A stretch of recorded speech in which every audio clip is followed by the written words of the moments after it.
ഉപയോഗിക്കുകയാണെന്നുണ്ടെങ്കിൽ, ഇത്തരം ടൂളുകൾ ഉപയോഗിക്കുകയാണെന്നുണ്ടെങ്കിൽ നമ്മളെ പ്രൊഡക്ടിവിറ്റി കൂടും, നമുക്ക് സമയം ഒരുപാട് സേവ് ചെയ്യാൻ പറ്റും. അങ്ങനെ ഒരുപാട് അഡ്വാൻറ്റേജുകളുണ്ട്. അപ്പോൾ നമ്മളെ നിലവിലുള്ള സമയം കൊണ്ട്, എബിലിറ്റി കൊണ്ട് നമുക്ക് ചെയ്യാൻ കഴിയുന്ന കാര്യങ്ങളുടെ തോത് വർദ്ധിക്കും.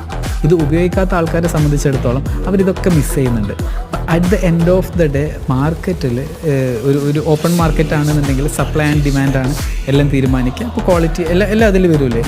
മാർക്കറ്റിൽ ഒരേ പ്രോഡക്റ്റ് 2 പ്രൈസ് റേഞ്ചിൽ എത്താനുള്ള സാധ്യതയുണ്ട്.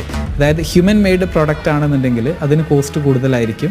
AI മെയ്ഡ് പ്രോഡക്റ്റോ അല്ലെങ്കിൽ AI സപ്ലിമെൻറ്റഡ് പ്രോഡക്റ്റ് ആണെന്നുണ്ടെങ്കിൽ അതിന് കോസ്റ്റ് കുറവായിരിക്കും. ബെസ്റ്റ് എക്സാമ്പിൾ ഒരു കോപ്പി റൈറ്ററുടെ ജോബ്.